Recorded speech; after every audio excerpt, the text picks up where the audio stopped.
Great honor to introduce our main speaker for tonight. This evening we have Kristi C. from Massachusetts.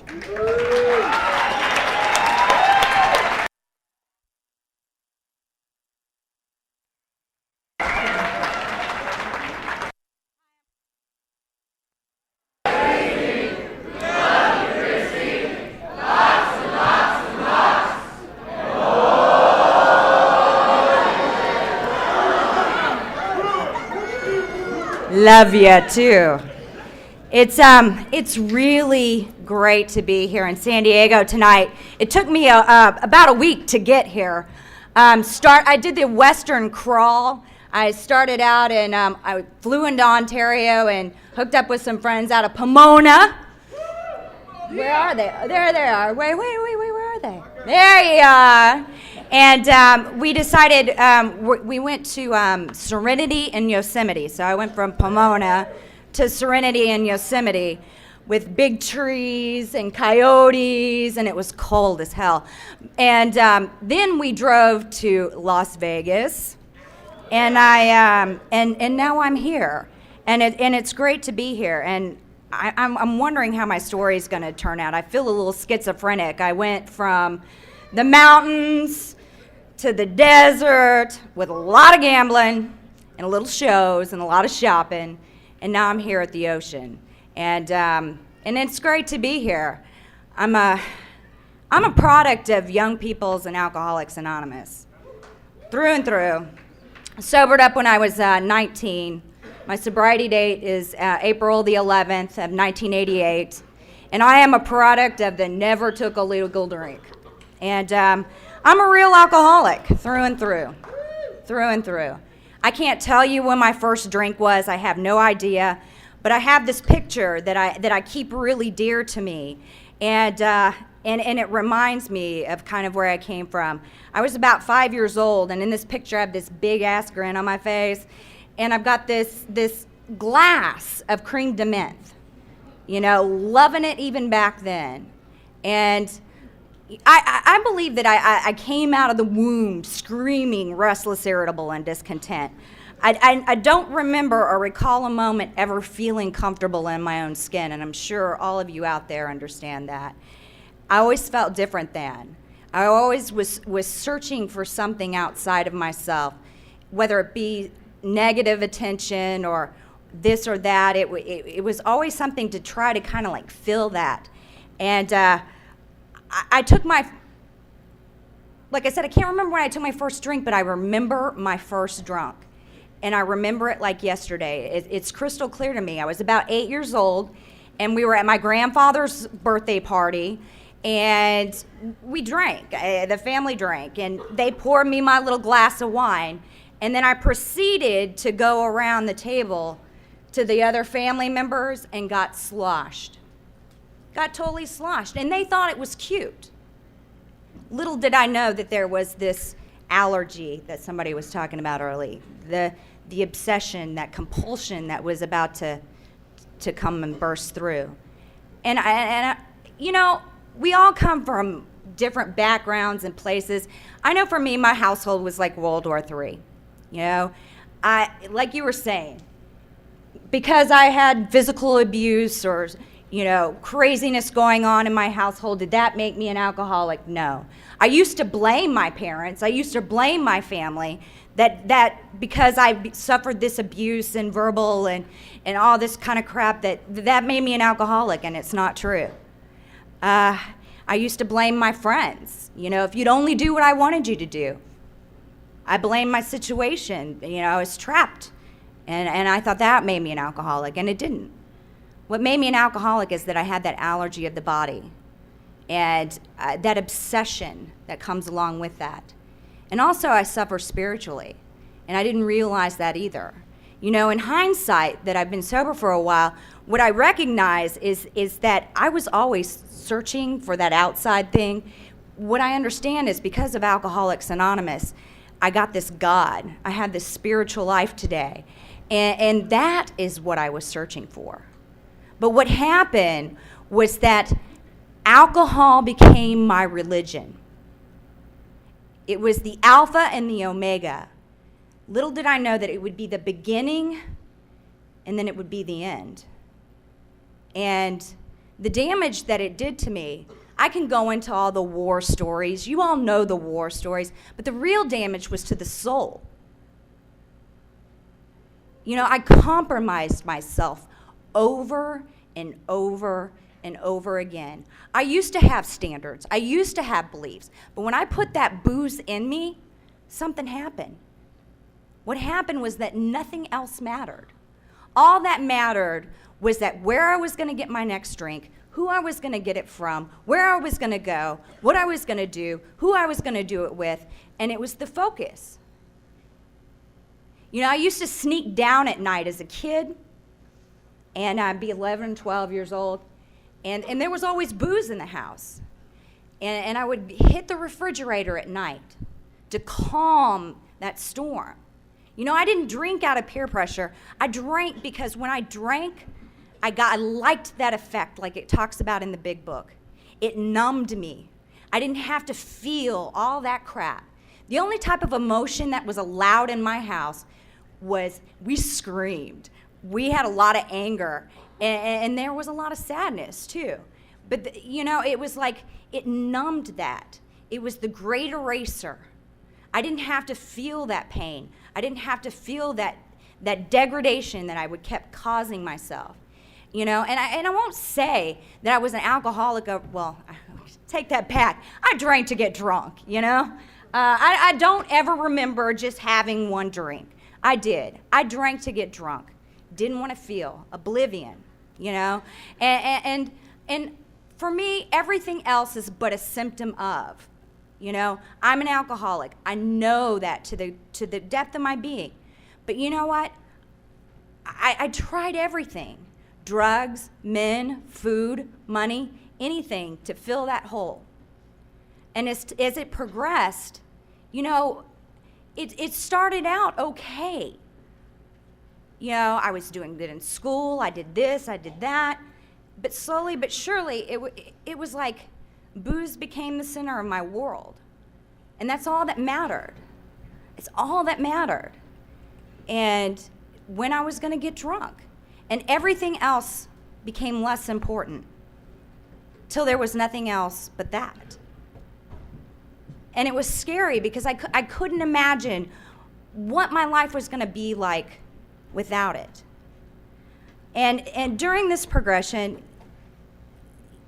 I did crazy stuff, you know, things that I would never, ever imagine myself doing. But once I put that first drink in, I never, ever knew what was going to happen. You know, it could be that absolute happy, funny drunk, or I would be screaming, yelling, and getting kicked out of places, and losing friends, and causing chaos, and it progressively got worse. I grew up in an alcoholic household, so it was absolutely crazy. My stepfather was an alcoholic. My brother actually came into the program for a while before I did, and then me, and then I had this crazy Al-Anon mother, and it was crazy. It was insane. You know, what's funny is I look back, and it was like, it was totally acceptable in my family to be able to drink. My parents bought my booze for me. They didn't want to know about any of the other stuff that I was doing. But it was okay to drink. They thought, well, if I drank at home, it was okay. It was fine, you know. And we were all living that alcoholic lie. You know, here we come from the little suburban family with the pool in the backyard and the 2 cars in the front, in the garage, and here we are, and we look all good, but we're all dying inside. It's funny. Alcohol, it touches everyone. It's a family disease. And not only did my drinking affect me, but it affected everyone around me. And then everybody else in the house that was drinking, it was affecting them too. And we're all living this sick lie. And I knew by the time that I was 16 years old that I was an alcoholic. You know, I was drinking every day by the time I was pretty much 13 years old. And when I was 16, I went to my mother and I said, I think I'm an alcoholic. And she says, well, I'm going to have to get back to you on that one. I need to talk to your stepfather. And I told her I needed some help. And what's really interesting is that my uncle's in the fellowship. And he had been trying to get sober off and on since he was 17. And actually had a couple of years at the time. And so my parents knew about Alcoholics Anonymous. They knew about treatment. They knew. But because the denial was so great in my family, my mother went and talked to my stepfather and came back and said, well, we don't think that you're an alcoholic. We think you're just trying to get attention. You know, deflection, because if they had to look at my alcoholism, then they would have to look at everyone else in the family. There was no problem. There was no problem. No problem, you know, I was notorious for coming home 15 minutes late. I had a curfew. I was notorious for coming home 15 minutes late. And so, and then I just, you know, if I was going to be late, I just wasn't going to come home at all.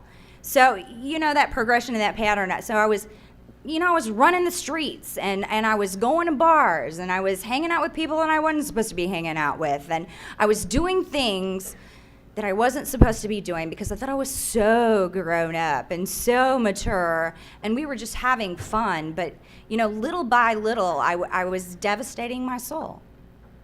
And it's just kind of like I woke up from this fog and I reached out for help, but because of this disease,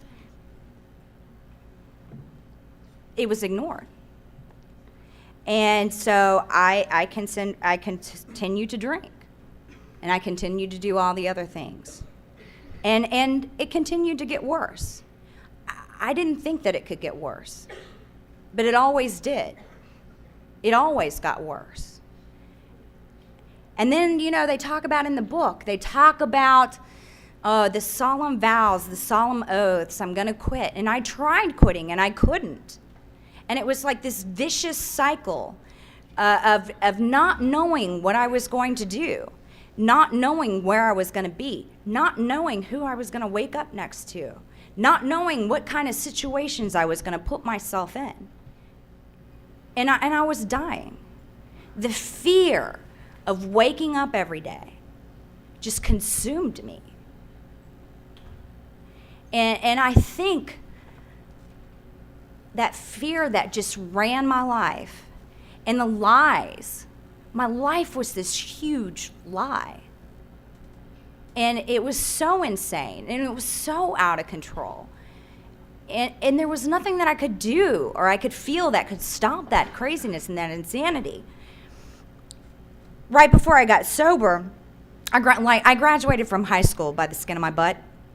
And yeah, I really did. And it wasn't because I wasn't smart. It was because that booze was the most important thing to me.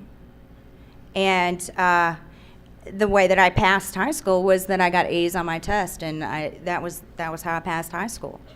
But somehow I managed to score high enough on my SATs, and I decided that I was going to go to college and was going to turn over this new leaf, and I was going to quit drinking, and I was going to quit doing everything else that I was doing, and I was going to quit hanging out with those people that I was hanging out with, and this was going to be my new start. And, you know, and I did really well in the beginning, but I was drunk 3 days after I got to school, and so I was only going to drink. That was my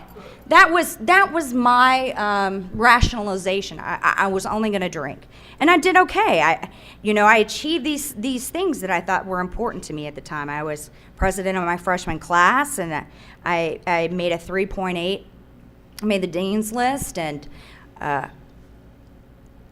I thought that I was succeeding, and then the big claw, calling it big claw, took a hold of me again, you know, and I started spiraling again. And the next thing that I know is that I quit going to class. I got kicked out from being president of my freshman class. I stopped going completely. And what would happen is I was up pretty much 4 or 5 days drinking, other things. And then I would crash and burn, and it was like this vicious cycle. And I was so miserable, and I was so desperate. And I thought, I'm not going to live to see 21. I knew it to the depth of my being. There was no way. And we all know what that feels like, or we wouldn't be sitting here in this room. We all know when we've lost it and just lost, there is no hope. And God works in funny ways. While I was up at school, my brother got thrown into treatment because he got busted at school. And he decided that if he had to be in treatment, I had to be in treatment. So he actually kind of ratted on me. And I came back home. Oh, and by the way, I was born and raised in Houston.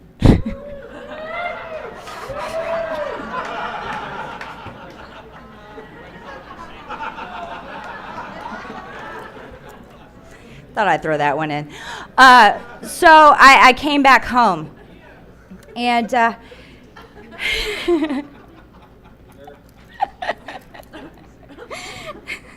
so I came back home, and I started detoxing at home, which was not a pretty sight. And all there was booze in the house. And I was crawling the freaking walls. And my mother had taken my keys away from me so I was kind of like stuck in the house. And I couldn't sleep. I was up till 4 or 5 in the morning, crash, wake up, pace the room. And a couple of days after I'd been home, she says, we have this wonderful family therapy session for your brother. And I was like, oh, anything to help him. And so went to the treatment center, and it was an intervention. They had already started the commitment papers. And I had this weird thing. I literally, by the skin of my ass, got out of a lot of jams and, used my womanly wiles. I know, not counting the blackouts, I know of at least 5 times that I was stopped by the cops. And they let me go, or they drove me home. And this was before the DUI laws were really strict. And so, you bat your eyelashes, kind of lean over a little bit, show a little cleavage, and talk like this. I got out of it. And I'm fortunate, and I'm lucky. I know that I'm lucky. I can't tell you how many times I drove in blackouts. I can't tell you how many times I don't know what I did in blackouts, And I didn't go to jail. And I didn't get arrested. I didn't kill anybody. But I was killing myself. Death on the installment plan. And that was enough for me. And I know that there are yets. I've been around long enough to see what happens when those yets happen to other people. And they're a really good example for me. And it keeps me honest about who I am and what I am. So I ended up in treatment. And it was a lovely 30-day program. I was the youngest person on the adult unit. They didn't want to put me on the adolescents because my brother was in treatment. We were actually in treatment at the same time. And so I'm on the adult unit. And everybody was so old. And I was so misunderstood. And I was, what's really funny though, is that I was really angry. And I was really pissed. I thought, my life is over. No more fun. No more existence. Booze had become my best friend, my lover, my higher power. It was my everything. and you're taking this away from me. You know, I love how treatment centers and psychiatrists diagnose you. They diagnosed me as manic depressive when I was in the treatment center. And it's like, yeah, I'm going to be a little pissed off, and yeah, I'm going to be a little manic. You take my booze, you take my other stuff away from me, and of course I'm going to be a little upset. And it was like a morning. But there was still this like rebellious part of me. There was this rebellious part of me that this isn't going to work for me. There's no way. So I'm in treatment. Most people's parents kick them out before they get sober. Mine kicked me out after. And I had no clue. I thought I was so mature. I thought I knew a lot about the world, had done a lot of things, had been a lot of places, and I thought I knew everything, and I was clueless. I had no idea about what it's like to live life on life's terms. None. Absolutely not. Because any kind of problem that ever surfaced, what was my first thing to turn to? Booze. And just drink it away. I didn't know how to have a relationship. I thought if you bought me a drink, then we were getting married. You know? I had some really screwed up ideas. And I was willing to compromise myself. You know, I'm going to talk about the alcoholic woman for a little bit. You know, we looked rode hard and run over. We have this look about us, and it really saddens me being sober now when I'm anywhere and I see that look. You know, I thought that I was so attractive, you know, and I got sober in the 80s, and I had the big hair. And the Tammy Faye Baker, you know, mascara upon mascara, and fall asleep, and I'd get the drunk hair where you'd put in, and it was stuck to my head, and I'd have to tease it out. And I thought I was it.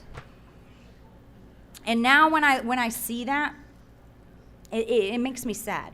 Makes me really sad. Because I think about what I was willing to do. What I was willing to give up. That piece of me, that special part of me, just to drink. And I continued that behavior well into Alcoholics Anonymous.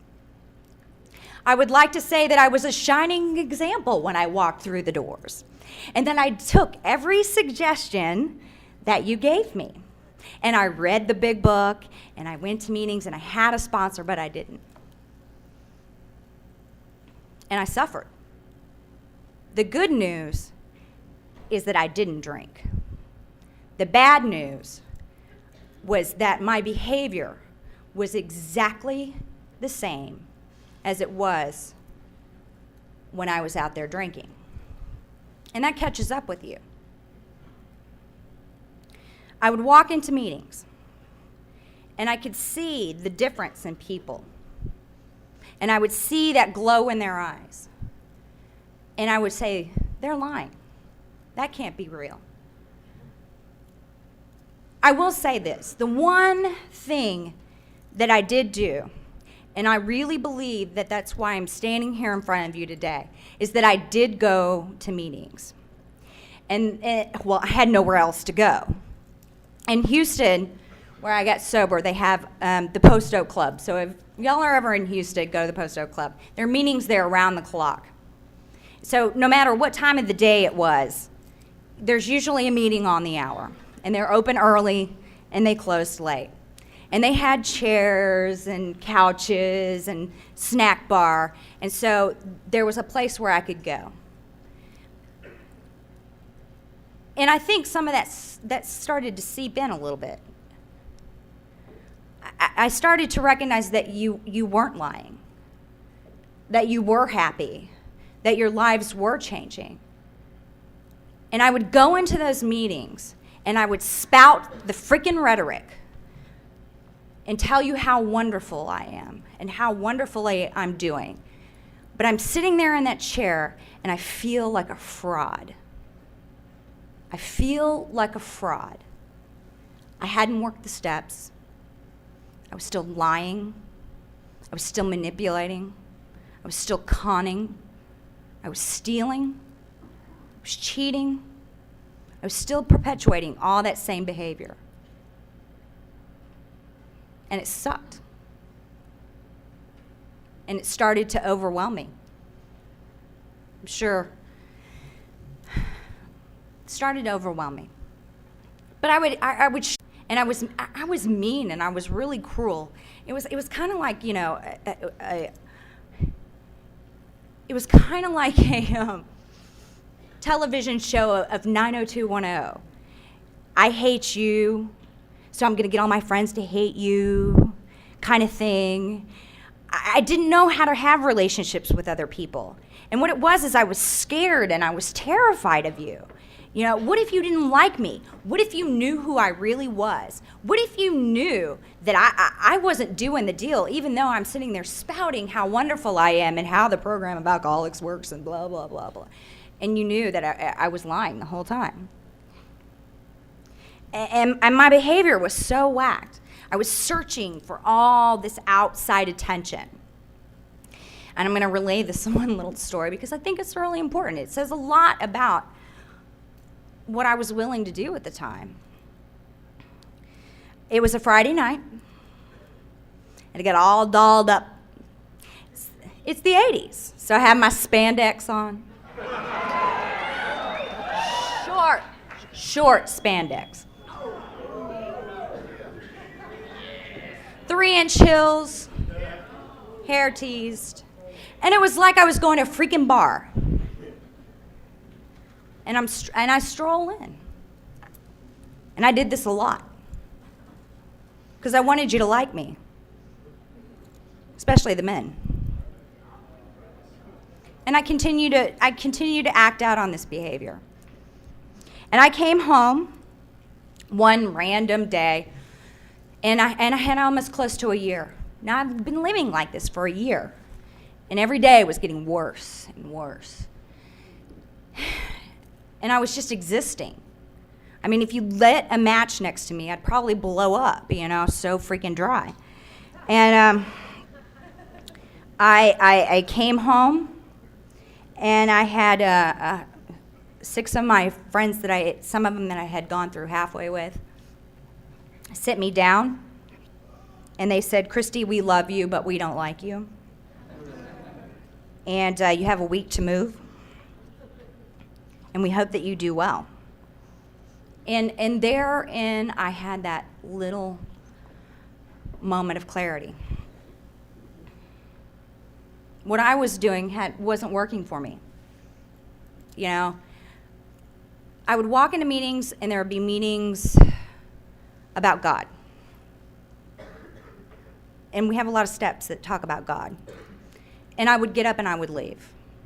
Because God had abandoned me. God was punishing me. This was all God's fault, Had nothing to do with my own behavior.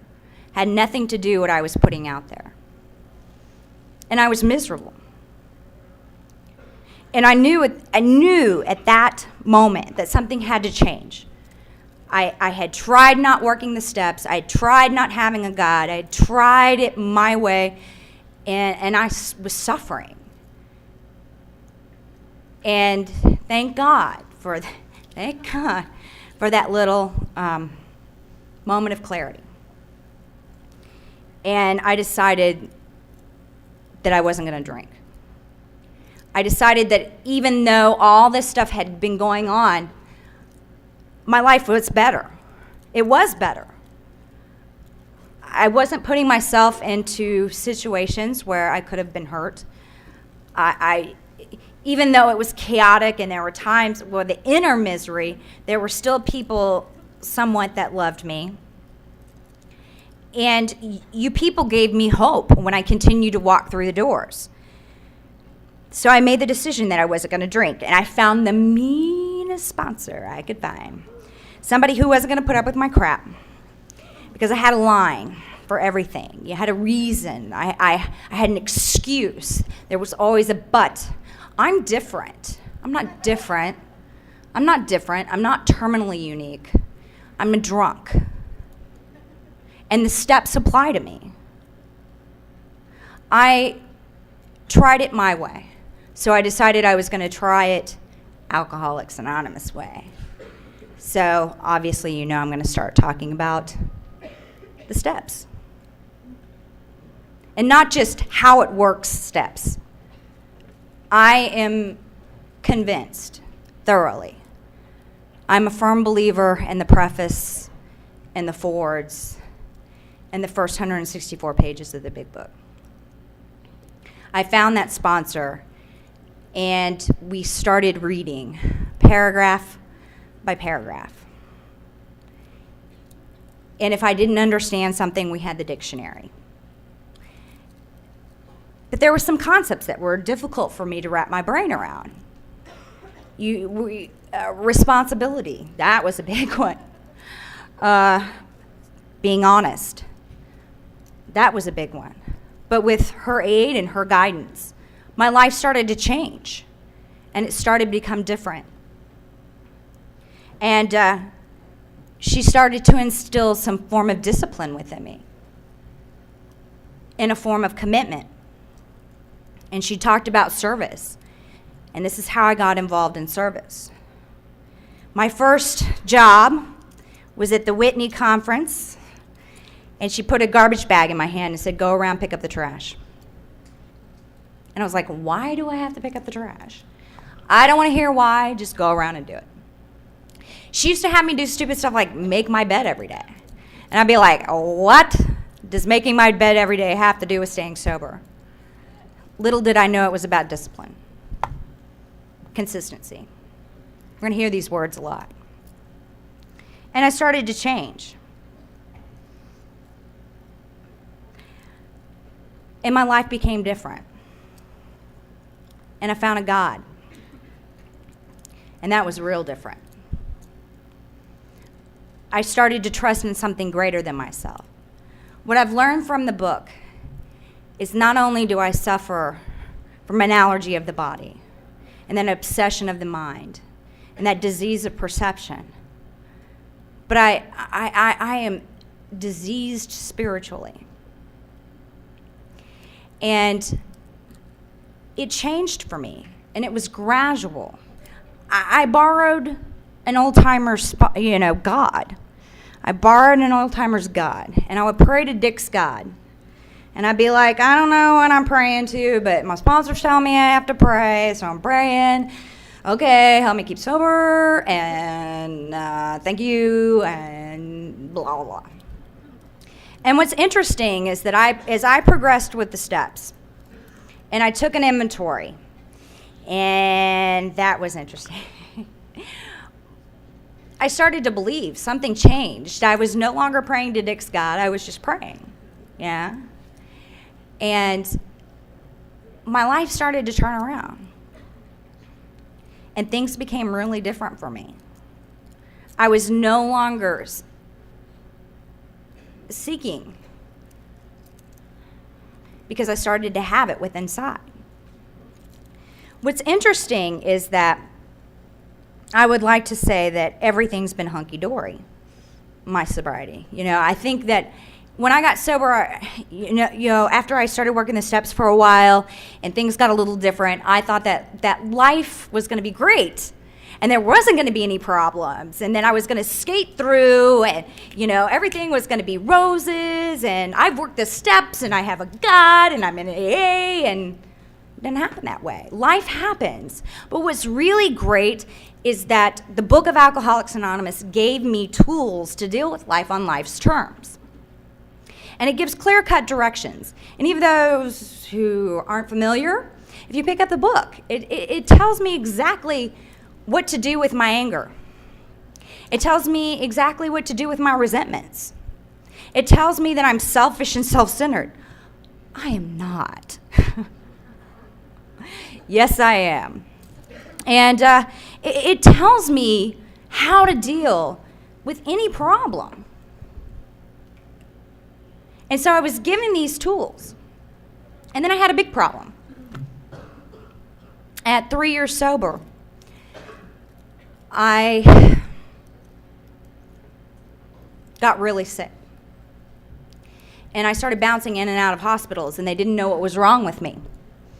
And I was having bone marrow biopsies and blood tests galore, upper GIs and lower GIs, and I was just deathly ill, and I couldn't understand why. And then finally, changed doctors, and I was diagnosed with 3 diseases in the lupus family. And I was dying at that point. And they put me on extensive chemotherapy, and I remember being so pissed. I was like, damn, I get sober, and I've worked my ass off, and I've gotten to this point, and I've worked so hard, and my life's changing, and things are getting better, and here I am. But you know what? It gave me that determination, being sober. I don't know if I would have made it through all that if I'd been drinking. But it gave me that determination to muddle through. And especially the people in Alcoholics Anonymous. When I was feeling down and lowest at any given point, the phone would ring. Somebody would come by. I started to develop this network. You know, one of my biggest fears was being alone. And I was willing to do anything not to be alone. But what happened, because of the steps and my sponsor, and I believe that having a higher power in my life, and in this program, I never have to be alone again. And I was not alone. And I made it through. You know, stuff happens. You know, I got married, I got divorced, I went to school, I graduated, you know, I got married again, and, you know, life continues to happen. And it's wonderful.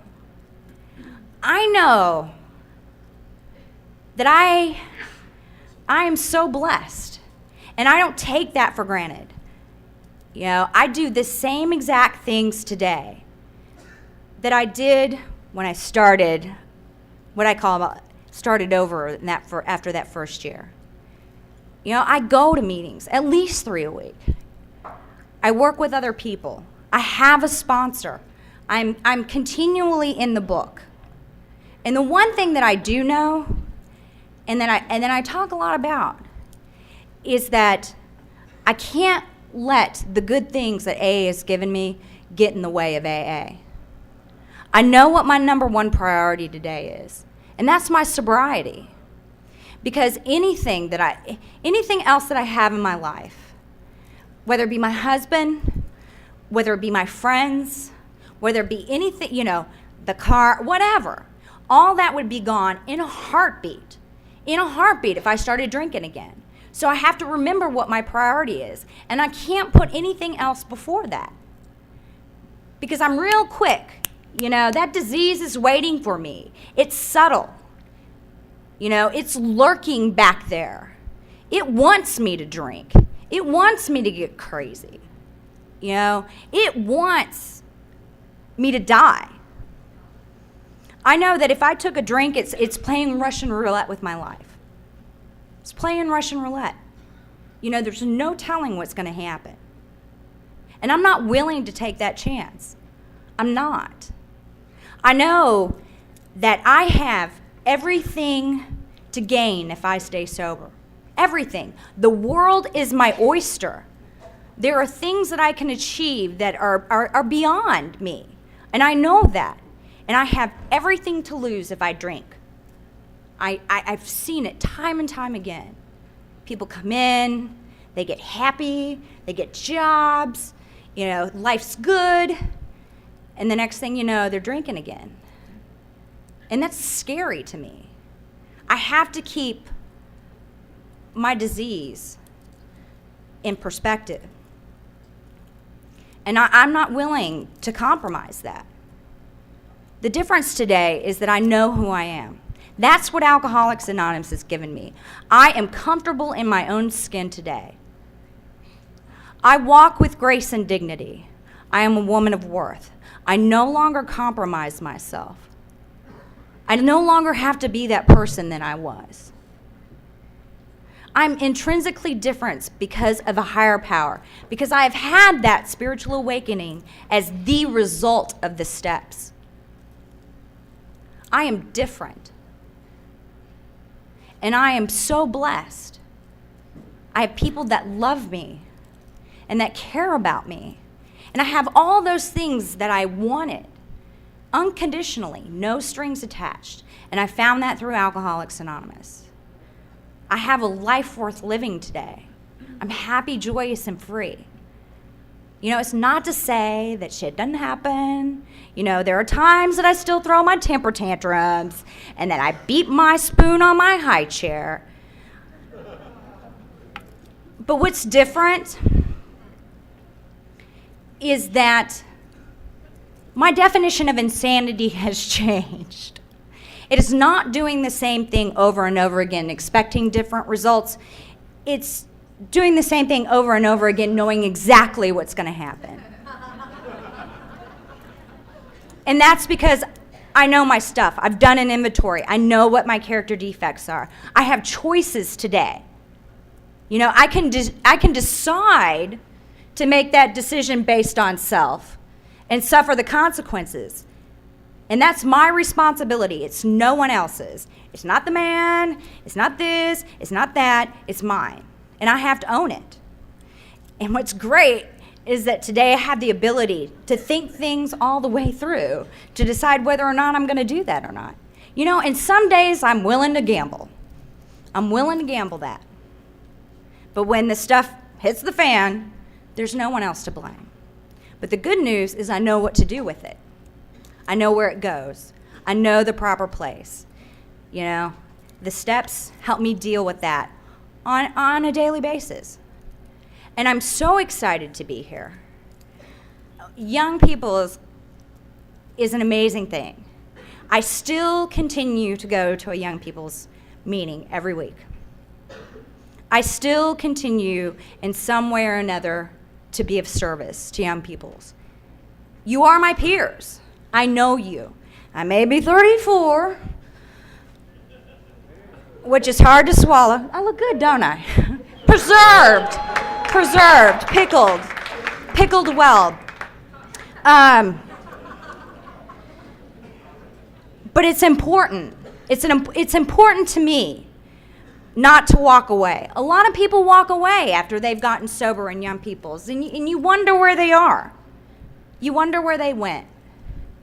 And I know for me, when I come to these conferences, and I go to a lot of young people's conferences, that I see myself. I'm able to talk to people. I remember. I'm able to give back. But God knows y'all give back to me, you know? And you help me stay sober. And this is such a great place to be. The energy is off the chain. I'm fed in these types of atmospheres that I'm never fed anywhere else. And it makes me excited to be sober. It makes me want to stay sober.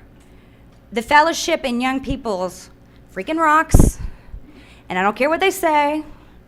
And I hope that when, I'm 65 and I will have some glitter, I've decided I will switch to sequins. And I'll start wearing those high heels, and I'll have that big hair again, then I'm still coming. And I love you guys. Thank you so much for being here for me.